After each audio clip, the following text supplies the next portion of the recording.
Continuamos con más de la cobertura especial de la firma del acuerdo de paz entre el gobierno de Colombia y la FARC.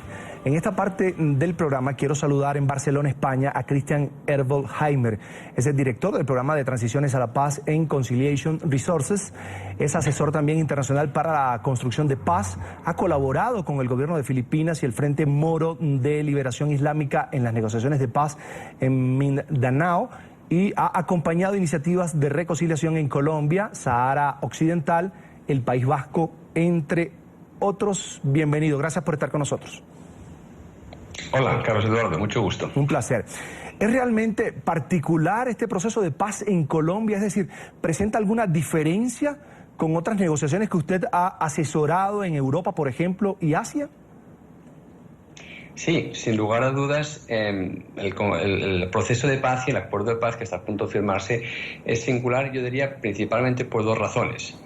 Primero, hay que tener en cuenta que en el mundo no ha habido mayores desarrollos de construcción de paz en la última década. El último acuerdo de paz significativo, grande, importante, es del año 2007, en el acuerdo de paz de Nepal. Entonces son casi 10 años sin acuerdos de la envergadura que va a protagonizar Colombia en estos días. El segundo es que ya en cuanto al contenido y el desarrollo del proceso de paz mismo es singular por una variedad de razones, pero yo destacaría principalmente por encima de las otras por la seriedad con la que el gobierno y las FARC se han tomado las negociaciones, por el juicio con el que han analizado los errores de procesos de paz anteriores en Colombia y en el resto del mundo, y por lo tanto por la solidez del acuerdo al cual han llegado. Ahora, en este acuerdo de paz para Colombia se tuvieron los puntos fundamentales en cuenta que encierran además un conflicto como este de más de medio siglo de guerra. Es decir, ¿es justo con víctimas y perpetradores? ¿Cómo lo ve usted?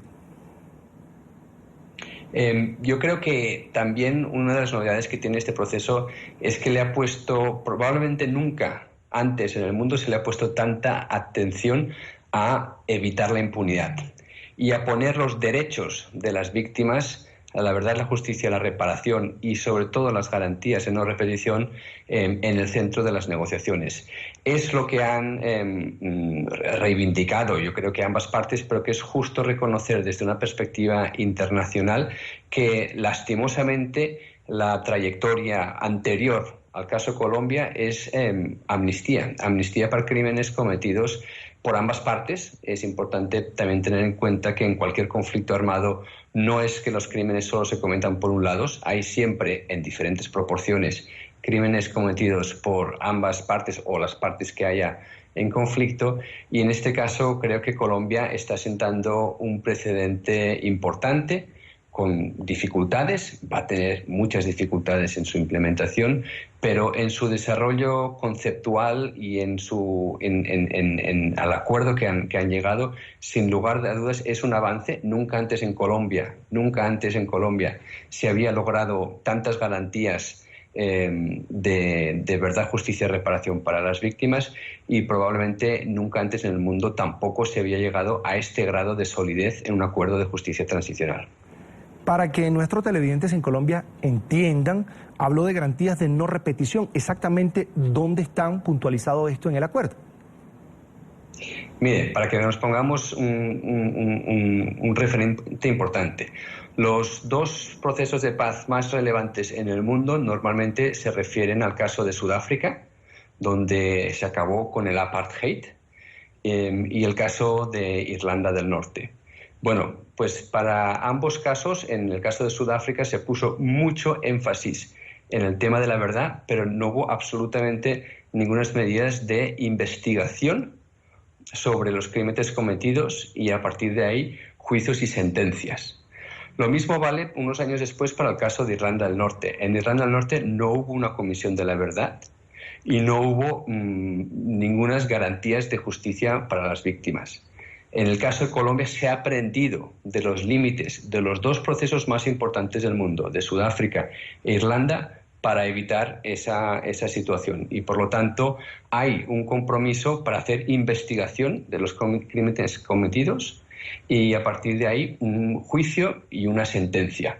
Y a partir de ahí, en función del grado de colaboración con el sistema judicial, pues unas consecuencias u otras. Eso es un desarrollo que, insisto, innovador en cuanto a otros casos anteriores, incluso en cuanto a los casos anteriores más relevantes en el mundo.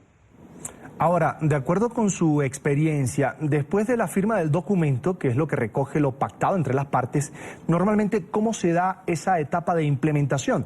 ¿Tardía, lenta? Mire, aquí hay que partir de una base. No hay ningún proceso de paz en el mundo cuyo acuerdo se haya implementado al 100%. Es decir, y una de las razones es la siguiente. Normalmente los acuerdos de paz generan unas expectativas muy altas y unas expectativas para transformaciones importantes en el muy corto plazo.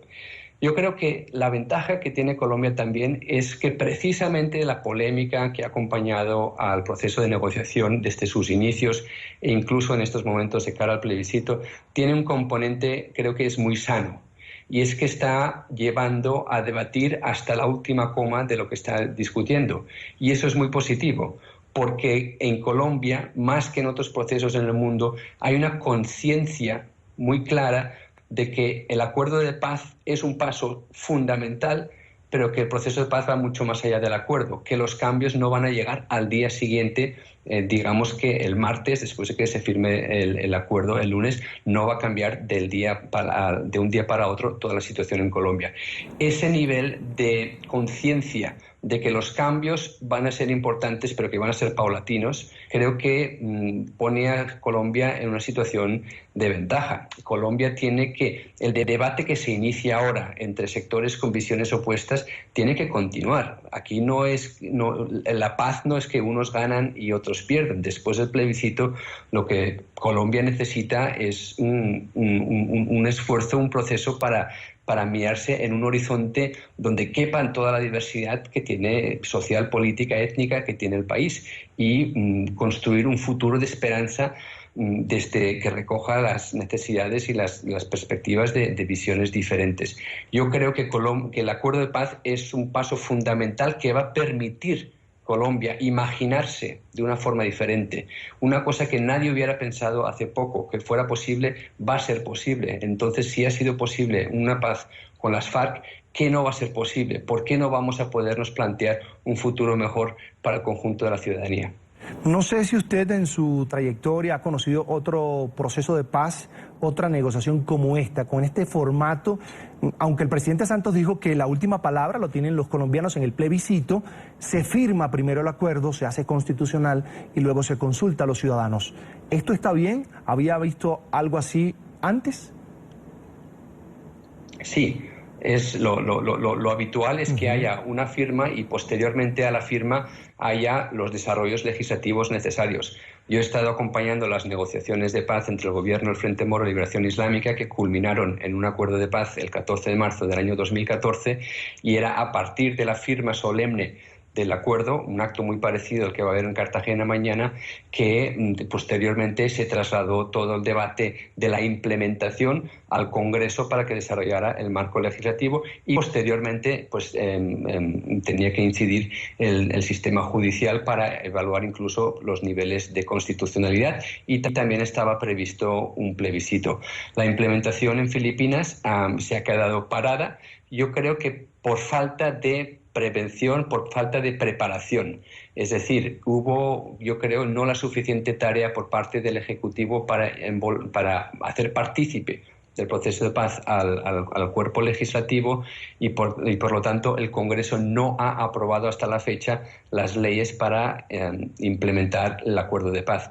Creo que Colombia ha tomado nota de este y de otros procesos donde la implementación ha sido problemática y lleva mucho tiempo preparándose para lo que sigue, las tareas que siguen al día siguiente de la firma de paz.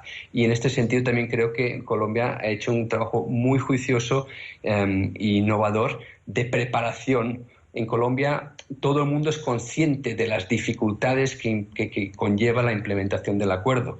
Las dificultades llevan años discutiéndose y yo creo que ese debate es positivo porque permite una preparación, una anticipación a las dificultades que sin lugar a duda van a darse.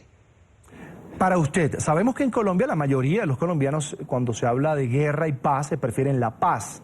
Ahora, para usted, que las FARC cuelguen las armas, se quiten el uniforme, ¿cuál es el impacto internacional? El impacto es mayúscula. Yo creo que, sin lugar a dudas, el proceso de paz en Colombia es hoy el principal proceso de paz en el mundo y se convierte, por lo tanto, en un referente internacional. Es decir, en el mundo en estos momentos lo que hay es unos conflictos armados y unas crisis humanitarias sin precedentes desde la Segunda Guerra Mundial.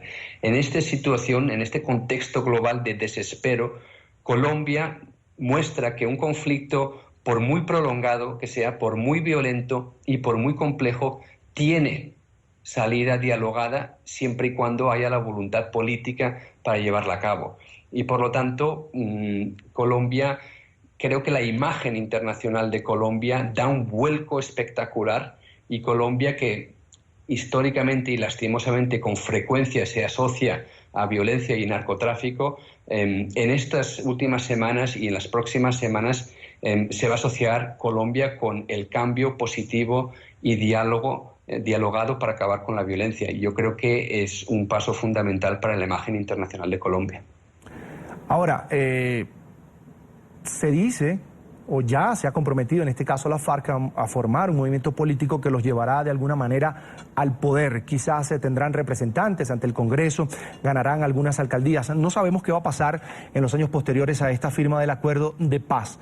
La gente ¿qué debe esperar en ese proceso de ver estas caras que anunciaban ataques armados, que anunciaban secuestros, que se atribuían explosiones, ahora haciendo política? ¿Cómo debe ser el ciudadano de a pie, el colombiano humilde, el trabajador, para aceptar esta realidad que es lo que se avecina en Colombia? Las FARC tienen una dificultad enorme frente para llevar a cabo su proyecto político. Es que la inmensa mayoría de las personas en el país no confían en ellas. Y un número muy significativo, esa desconfianza la llevan incluso a posiciones más viscerales de odio. Ante esas situaciones, un proyecto político que cumpla con las reglas democráticas y con la legislación y la Constitución vigente, pues tendrá una tarea inmensa para cambiar la opinión de esa persona humilde a la cual te referías hace un momentito, para decirle lo que pasó, pues pasó durante esas circunstancias, hemos cambiado, y ese hemos cambiado tendrán que demostrarlo no con las palabras, porque son vacías, sino con los hechos. Esa es la única opción que tiene las FARC para convertirse en un movimiento político. En estos momentos tiene un apoyo tan bajo que si se presentaran a las elecciones, más allá de tener unas curules garantizadas, pues lo van a tener muy difícil. Sí, señor, no la tendrá nada fácil, seguramente será así. Es Christian Herbolheimer, director del programa de transiciones a la paz en Conciliation Resources. Mil gracias por estar con nosotros. Gracias con ustedes y suerte.